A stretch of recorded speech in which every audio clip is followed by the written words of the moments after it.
Good morning, students. Here we are going to discuss about that module number 3, that is performance of transmission lines. Here we are going to discuss about problems on nominal T method. So let us go through the problem for that is problem on nominal T method. A 3-phase 50 Hz overhead transmission line 100 kilometers long has the following constants, that is resistance per kilometer per phase is equal 0.1 ohm, inductive reactance per kilometer per phase is equal 0.2 ohm, capacitive susceptance per kilometer per phase is equal 0.04 into 10 to the power of minus 4 Siemens. Determine first one the sending end current, second one the sending end voltage, third one the sending end power factor, and the fourth one transmission efficiency when supplying a balanced load of 10,000 kilowatts at 66 kilovolts, 0.8 power factor lagging. Use nominal T method. So it is a problem which is given on nominal T method. So for the given nominal T method problem, let us write the given data what he given for us. He given that total resistance per phase, that is capital R, is equal 0.1 ohms. But we have to convert that 0.1 ohms of resistance per kilometer value into for 100 kilometers. Therefore capital R is equal to 0.1 into 100. Here we got 10 ohms. Similarly, the total reactance per phase, that is inductive reactance XL, is equal, they given 0.2 ohms per kilometer. But for 100 kilometers, that is 0.2 into 100. Here we got 20 ohms. Similarly, capacitive susceptance capital Y is equal, they given 0.04 into 10 to the power of minus 4 Siemens per kilometer. Per 100 kilometers, it becomes 4 into 10 to the power of minus 4 Siemens. Then receiving end voltage per phase, that is VR is equal to, that is line voltage, they given 66,000 volts. So VR is equal 66,000 volts divided by root 3. So it becomes 38,105 volts is the per phase voltage. Next. So we have to find out the load current or receiving end current. The load current or receiving end current formula, IR is equal to receiving end power divided by root 3 into its line voltage into 10 power 3 into 0.8. So load current IR is equal to receiving end power, that is 10,000 kilowatts divided by, that is line voltage 66 into root 3 into 10 power 3. So it is 66 kilovolts and 0.8 is the power factor. After doing simplification, here we got that 109 amperes is nothing but receiving end current. Similarly, receiving end power factor cos of pi r, they given, that is 0.8. If cos of pi r is equal 0.8, then pi r is equal cos inverse of 0.8, that is 36.8. So what is the angle of 36.8? That is sin pi r. Sin of 36.8, it becomes 0.6. Therefore receiving end side cos pi r value 0.8, sin pi r is equal 0.6. The impedance per phase, the formula Z is equal R plus J XL. R means already per 100 kilometers we got 10 ohms, and inductive reactance per 100 kilometers, here we got 20 ohms. Therefore capital Z is equal R plus J XL, that is 10 plus J of 20. Taking receiving end voltage as a reference phasor, we have the receiving end voltage VR is equal VR plus J0. VR plus J0, that is equal 38,000 of 105 volts is the receiving end voltage at here. Next, load current IR is equal IR at an angle of minus pi r. At an angle of minus pi r, that become e power j pi r. According to Euler's identity, e power minus j pi r, cos pi r minus j sin pi r. So like this, here we got the formula IR bar is equal IR of cos pi r minus j sin pi r. Here I am going to substitute that IR, that is 109, cos pi r value 0.8, sin pi r value 0.6. So after multiplying that 109 into 0.8, it becomes 87.2, and 109 into 0.6, here we got that 65.4. So the load current or receiving end current IR is equal 87.2 minus J 65.4. Similarly, voltage across the capacitor, that is V1 is equal VR plus IR into Z by 2. So VR means just now we are calculated, that is 38,105, plus IR means just now here we are calculated, that is 87.2 minus J 65.4 into Z by 2. Z by 2 means 10 plus J 20. Here we written as 5 plus J 10.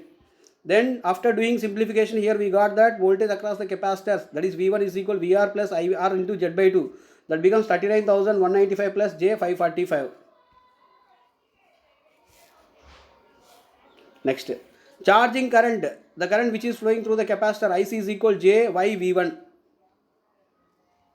So V into Y, that means here they given that susceptance value, so we can take that charging current IC is equal J Y V1. So Y means here 4 into 10 to the power of minus 4.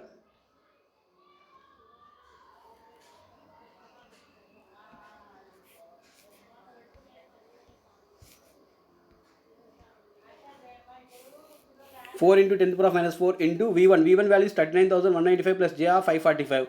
After doing simplification here, we got charging current IC is equal minus 0.218 plus J 15.6. Now I am going to calculate that sending end current. Therefore, sending end current, that is equal IS is equal IR plus IC. So here just now we are calculated IC and earlier we are calculated IR. So IR value here it is 87.2 minus J 65.4 plus IC value minus 0.218 plus J 15.6. After doing simplification here, the sending end current we got 87.0 minus J 49.8, that is 87.0, that is rectangular form value. Then I am going to convert this rectangular form value into polar form value. The polar form value here I got 100 at an angle of 29 degrees 0.47 amperes. Therefore the sending end current is equal 100 amperes.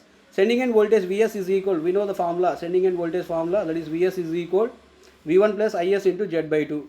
So as we know that just now we are calculated that voltage across the capacitor, that is V1. V1 means I can substitute that sending end voltage Vs is equal V1 plus Is into Z by 2. So for calculating that sending end voltage Vs, we are going to add that capacitor voltage, that is 39,195 plus J 545 plus Is value. Is means 87.0 minus J 49.8 into Z by 2. Z by 2 means 5 plus J10 here. So after doing simplification, here we got 39,195 plus J 545 plus 87.0 minus J 49.8. So that means here 87, I am going to multiply, 87 value is going to multiply, 87 value is going to multiply with 5, that is 870. Then 87.0 is going to multiply with J10, it becomes minus J249. So minus J249 and similarly 498 here we got. After doing simplification here we got 40,128 plus J1170 is nothing but rectangular form, and in polar form 40,145 at an angle of 1 degree 0.40 volts is the sending end voltage.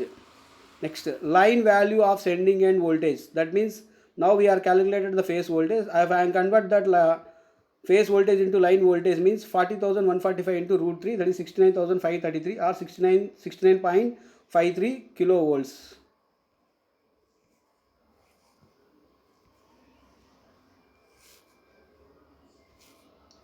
So still I want to find out that sending end power and sending end power factor. If I want to find out that sending end power means the formula here it is 3 Vs Is into cos of pi s. So I want to find out that cos of pi s. So cos of pi s if I want to find out means initially I want to find out pi s. Pi s is nothing but the sum of two phase angles, one is theta 1 and one is theta 2. Theta 1 is nothing but the angle between Vr and Vs, that is receiving end voltage and sending end voltage. Theta 2 is nothing but a phase angle between receiving end voltage and sending end current.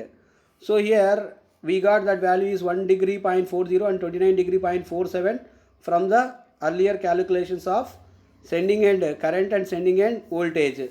Therefore now pi s is equal the sum of these two phase angles like theta 1 plus theta 2. Therefore theta 1 plus theta 2 is equal 1 degree 0.40 plus 29 degree 0.47, it becomes 31 degree 0.27. So now sending end power factor cos of pi s, that is equal cos of 31 degree 0.27, that becomes 0.853 lagging. Therefore sending end power, that is equal 3 into Vs Is into cos pi s. So 3 into Vs means 40,145, Is is nothing but 100 and cos of pi s is nothing but 0.853. So after doing simplification here we got that 10,273.105 kilowatts is the sending end power. Now I want to calculate the transmission efficiency. Transmission efficiency means that is the formula output power divided by input power. So output power is nothing but already they given power delivered, that is 10,000 kilowatts. 10,000 into 10 power 3 divided by Input power is nothing but output power plus losses. Output power plus losses is equal 10,273.105. So 10,000 into 10 power 3 divided by 10,273.105 into 100. Here the efficiency we got, that is 97.34%. Thank you.